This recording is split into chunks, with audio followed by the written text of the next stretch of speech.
नमस्कार दोस्तों, मेरा नाम नटोलाल वैरागी। स्वागत करता हूँ आपका फिर से मेरे चैनल पे जिसका नाम है वैरागी बंधु। आज जो हमारा टॉपिक है वो है गुरुत्वीय त्वरण में परिवर्तन, वो भी पृथ्वी से h ऊंचाई पर जाने पर। ठीक है, तो चलिए शुरू करता हूँ मैं अपने टॉपिक पे। चलिए दोस्तों, बात करते हैं हमारे टॉपिक पे। आज का जो हमारा टॉपिक है वो है गुरुत्वीय त्वरण g के मान में ऊंचाई के कारण परिवर्तन।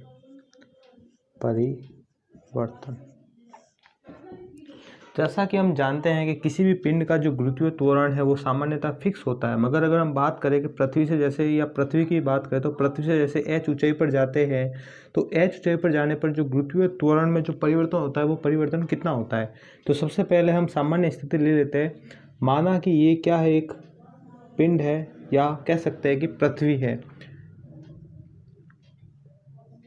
इस पृथ्वी पर जो है एक छोटा सा पिंड है। इस छोटे से पिंड का जो द्रव्यमान है वो है m है, और हम जानते हैं कि पृथ्वी का जो द्रव्यमान है वो होता है m e। अगर ये पिंड की हम बात करें तो ये पिंड जो है वो पृथ्वी की सतह पर है, अतः इन दोनों के मध्य की जो दूरी होगी वो पृथ्वी की त्रिज्या के बराबर होगी, मतलब r। सबसे पहला जो बल कार्य करेगा वो बल कार्य करेगा इस पिंड पर, इस नीचे की ओर जो इसका भार बल है, और यही भार बल जो है इस दोनों के मध्य लगने वाले आकर्षण बल के बराबर होगा। तो सबसे पहले हम इसको लिख लेते हैं चित्रानुसार।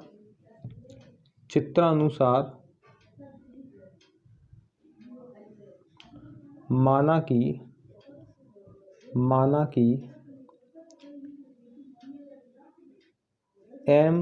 स्मॉल m द्रव्यमान का एक पिंड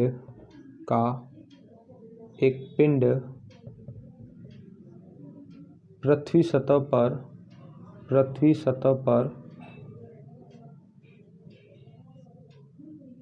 स्थित है तो पिंड के कारण मतलब जो वस्तु है उसके कारण लगने वाला भार बल। और हम जानते हैं कि किसी भी पिंड के कारण जो भार बल लगता है उसको W या F से लिखते हैं, और F बराबर होता है mg। इसको देता हूँ मैं समीकरण नंबर 1। अब यदि पिंड इस पे ये बल लगा रहा है, भार बल, तो ये भी तो इस पिंड को क्या करने की कोशिश कर रहा है, आकर्षित करने की कोशिश कर रहा है। तो ये जो आकर्षण बल है पिंड तथा पृथ्वी के मध्य लगने वाला आकर्षण बल। और आप जानते हैं कि दो पिंडों के मध्य आकर्षण बल का जो मान है F बराबर, ये मान होता है न्यूटन के गुरुत्वाकर्षण के नियम से दोनों पिंडों के गुणनफल me और स्मॉल m के गुणनफल तथा उनके मध्य की दूरी जो कि re है के वर्ग के बराबर। तो ये हमने लिख दिया। इसको मैं दे देता हूँ समीकरण नंबर 2। अब ध्यान से समझिएगा, ये भी भार बल है और ये भी एक जो आकर्षण बल है। दोनों ही बल आपस में क्या है, एक ही बल को निरूपित करते हैं, अर्थात ये इस पे जो बल लगा रहा है ये इसी का कारण लगा रहा है। तो हम कह सकते हैं कि समीकरण 1 व 2 से, समीकरण 1 में जो है F का मान है mg, और समीकरण 2 में जो मान है g me m बटा re स्क्वायर। यहाँ पर ये स्मॉल m से स्मॉल m कट जाएगा, तो हमारा जो g का मान आएगा वो आएगा g बराबर g me upon re square. इसको दे देता हूँ मैं समीकरण नंबर 3। ये जो हमारा मान है ये पृथ्वी पर सतह पर लगने वाले गुरुत्वीय त्वरण का मान है, जो हम पहले की क्लासों में भी कर चुके हैं। अब हम ये तो हमारे हो गए प्रथम स्थिति। अब हम बात करते हैं कि अब इस पिंड को मैं क्या करता हूँ, h ऊंचाई पर लेके जाता हूँ। कहने का मतलब ये कि अब ये पिंड यहाँ पर ना होके यहाँ पर जैसे लेके चले गए, इस पृथ्वी की सतह से इसकी जो ऊंचाई है वो हमने कितनी ले ली, h ले ली। पिंड का द्रव्यमान अभी भी स्मॉल m ही है, पृथ्वी का द्रव्यमान m ही है और पृथ्वी की जो त्रिज्या है वो r ही है। फर्क सिर्फ यह पड़ा कि अब ये जो पिंड की कुल दूरी हो जाएगी वो हो जाएगी re प्लस h। तो जैसा कि हमने पता है, अब वह की वह स्थिति, पिंड को द्वितीय स्थिति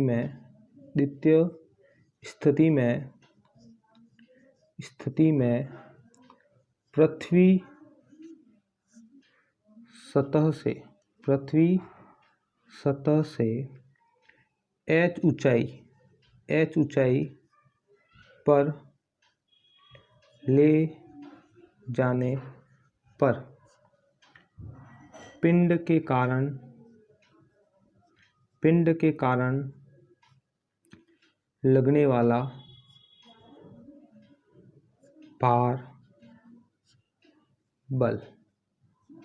अब पिंड h ऊंचाई पर चला गया है, तो h ऊंचाई पर जाने पर माना कि जो इसका जो बल है वो नया वो F डैश लगेगा, ये भार बल। और पृथ्वी इस पिंड का द्रव्यमान फिलहाल अभी तो m ही है, मगर जो गुरुत्वीय त्वरण हमने कहा है कि गुरुत्वीय त्वरण के मान में परिवर्तन होगा, तो जो नया गुरुत्वीय त्वरण है वो कितना मान लिया, g डैश। इसको मैं देता हूँ समीकरण नंबर 4।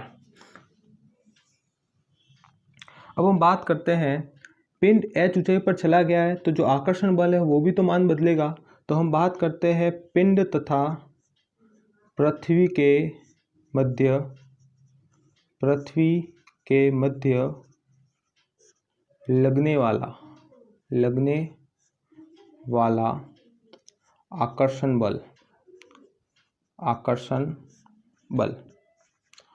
और ये आकर्षण बल, नया बल F डैश बराबर g, पिंड का द्रव्यमान अभी भी m ही और m अपॉन, अब दूरी जो है, अब दूरी हमारे नई दूरी जो है वो आ गई है re प्लस h और इसका पूरे का स्क्वायर। इसको दे देता हूँ समीकरण नंबर 4।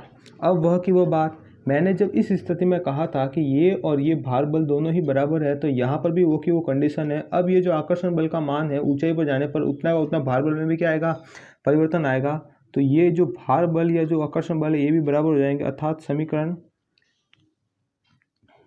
ये 5 है, समीकरण 4 व 5 से, समीकरण 4 व 5 से। समीकरण 4 में जो मान आया है वो है mg डैश और समीकरण 5 में जो मान है वो है g me स्मॉल m बटा re प्लस h का स्क्वायर। यहाँ पर m से m कट गया, ये जो g डैश है ये आ गया अपने g me upon re plus h का स्क्वायर। इसको दे देते समीकरण नंबर 6। ध्यान रखिएगा ये जो g डैश है ये नया गुरुत्वीय त्वरण है, ठीक है। अब हम बात करते हैं कि ये जो हमारा समीकरण आया और ये जो हमारा समीकरण आया, इन समीकरण में हमें जो निकालना है वो गुरुत्वीय त्वरण में परिवर्तन निकालना है। तो हम क्या कहते हैं कि समीकरण 6 में भाग दे देते हैं समीकरण 3 का।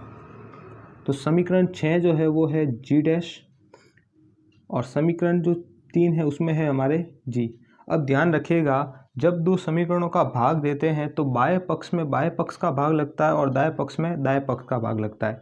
तो यहाँ हमने बाएं पक्ष में बाएं पक्ष का भाग दे दिया है। हम दाएं पक्ष की बात करते हैं तो दाएं पक्ष में यहाँ पर ऊपर है g me upon re plus h का स्क्वायर और यहाँ पर जो पक्ष है वो है g me अपॉन re का स्क्वायर। इसको जब ऊपर की ओर ट्रांसफ़र करेंगे तो ये हो जाएगा g डैश अपॉन g बराबर g me upon re plus h square into, ये ऊपर जाने पर इसका व्युत्क्रम हो जाएगा अर्थात उल्टा हो जाएगा, तो ये re स्क्वायर ऊपर आ जाएगा और g me कहाँ आ जाएगा, नीचे। ये g me से g me पूरा का पूरा कैंसल।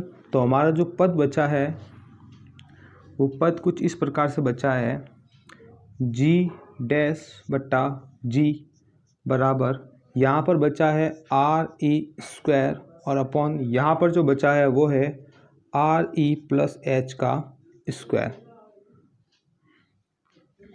यहाँ तक आप लिख दीजिए।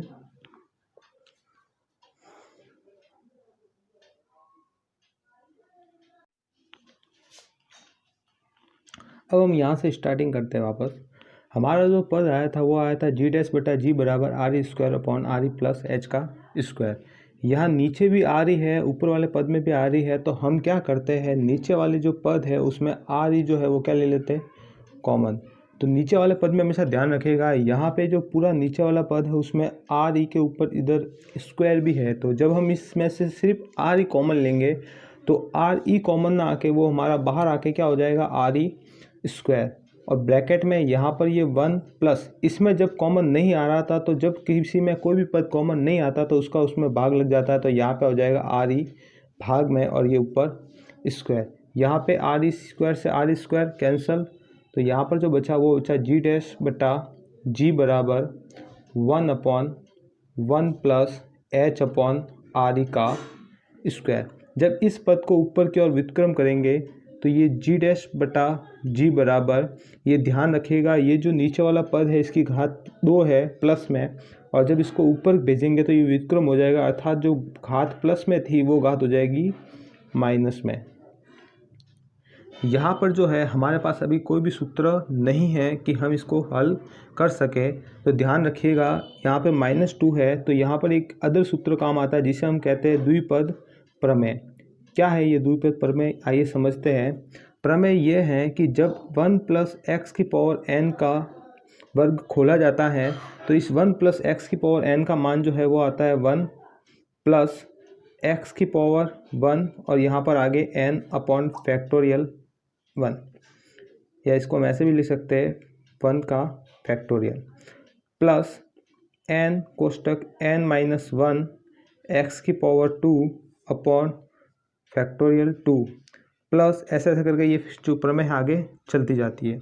हम यहाँ पर इस प्रमेय को लगाएंगे तो जी डैश, सॉरी यहाँ पर हम पहले समझ लेते हैं, यहाँ पर जो n है इस n का मान यहाँ पर कितना दिया हुआ है -2, और यहाँ पर जो x है इस x का मान जो है वो हमारे लिए है h बाय आर ई।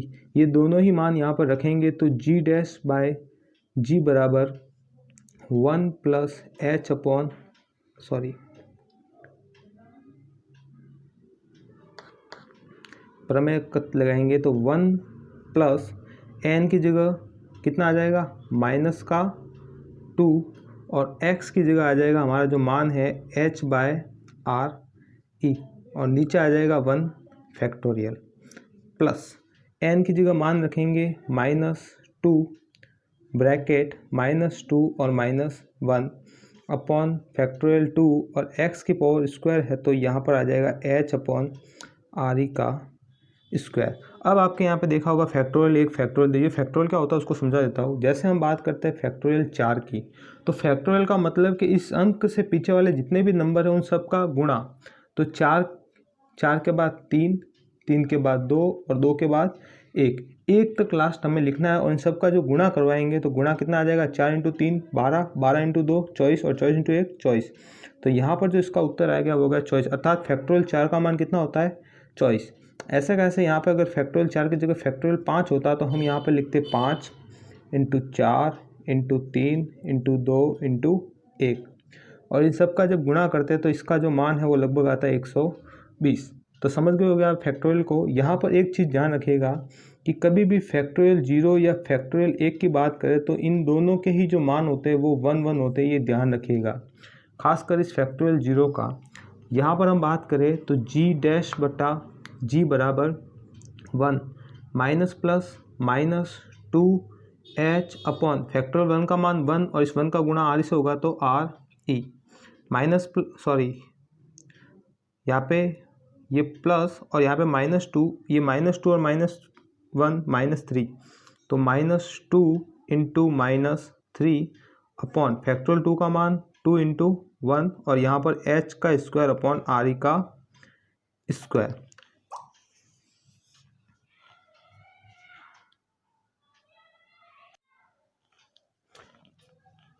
अब नेक्स्ट यहाँ पर देखिए जी डैश बटा जी बराबर, ये मान इसको हल करेंगे तो 1 माइनस इसका मान आ जाएगा 2h/r/e, और यहाँ पर इसका आएगा -2 और -3 का गुणा करेंगे तो प्लस का 6h² नीचे आ जाएगा 2 × 1 2 और इसका r² से गुणा होगा तो 2re का स्क्वायर।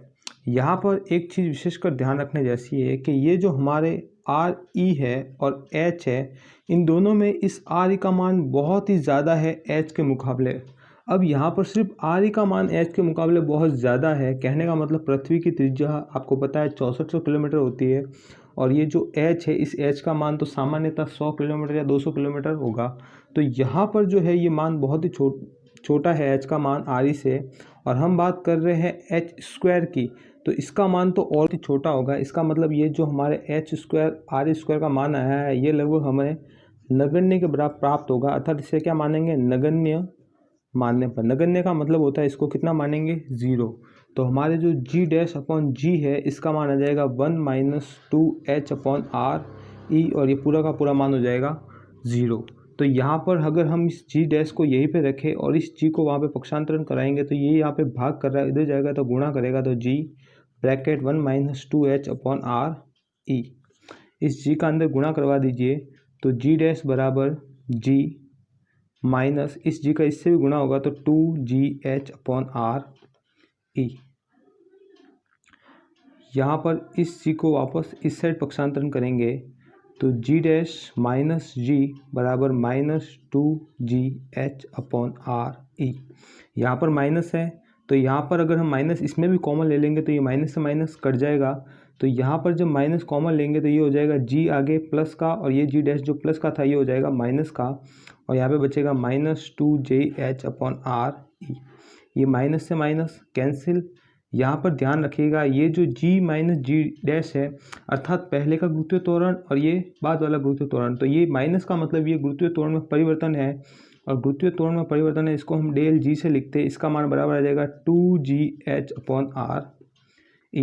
या फिर हम इसको ऐसे भी लिख सकते हैं कि यहाँ पर 2g और r ये तीनों के तीनों जो मान है ये कांस्टेंट है, मतलब नियत है, सिर्फ h का मान बदलेगा तो जो g है वो समानुपाती आएगा, डेल G जो समानुपाती होगा h, अर्थात ऊंचाई के कारण सिर्फ और सिर्फ परिवर्तन होगा तो वो इस h के कारण होगा। अब हम बात करें कि ऊंचाई के कारण जो h का मान परिवर्तन होगा ये बढ़ेगा या घटेगा, सॉरी G का मान, तो ध्यान से समझिएगा। यहाँ पर इस समझने के लिए यहाँ पर इसको यहाँ पर देख सकते हैं, या फिर हम इसकी बात करें इस चीज़ को समझने के लिए सबसे जो बेस्ट रहेगा वो हमारा रहेगा समीकरण ये वाला। इस समीकरण की बात करते हैं, यहाँ पर ध्यान से देखिएगा ये जो मान है इस पूरे मान में h/r/e है, इस h का मान जैसे जैसे बढ़ेगा तो बढ़ने के कारण ये जो पूरा मान है इसका मान क्या होगा, बढ़ेगा, अर्थात नीचे वाले पूरे मान का जब बढ़ेगा तो नीचे वाला बड़ा मान बड़ा होने पर ऊपर वाले में भाग देते तो हमेशा छोटा मान प्राप्त होता है। तो कहने का मतलब ये जो G' है जो नया गुरुत्वीय त्वरण आएगा इसका मान हमेशा कम होगा, किसके मुकाबले, पहले के मुकाबले। तो इससे ध्यान रखिएगा, अगर मैं कहूँ अगर G' का मान परिवर्तन होगा तो किसके सापेक्ष होगा, तो ऊंचाई के कारण G' का मान हमेशा घटेगा, अर्थात ऊंचाई पर जाने पर गुरुत्वीय त्वरण का मान हमेशा घटता है। तो सबसे अधिकतम गुरुत्वीय त्वरण भी कहाँ होगा, तो पृथ्वी की सतह पर ही होगा, ये ध्यान रखिएगा, बहुत ही इंपॉर्टेंट प्रश्न है, बहुत बार पूछा भी जाता है सामान्य कि पृथ्वी पर गुरुत्वीय त्वरण का मान सबसे ज़्यादा कहाँ होता है, तो उसकी सतह पर ही होता है। ठीक है, अगर हम बात करें G और H के मध्य ग्राफ की तो कुछ इस प्रकार बनेगा, और ये ग्राफ जो है यहाँ पर H का मान जैसे जैसे बढ़ेगा इस G का मान घटता जाएगा। उम्मीद करता हूँ आपको ये वीडियो पसंद आया हो, अगर पसंद आया हो तो चैनल को सब्सक्राइब कीजिए और वीडियो को लाइक कीजिए। धन्यवाद।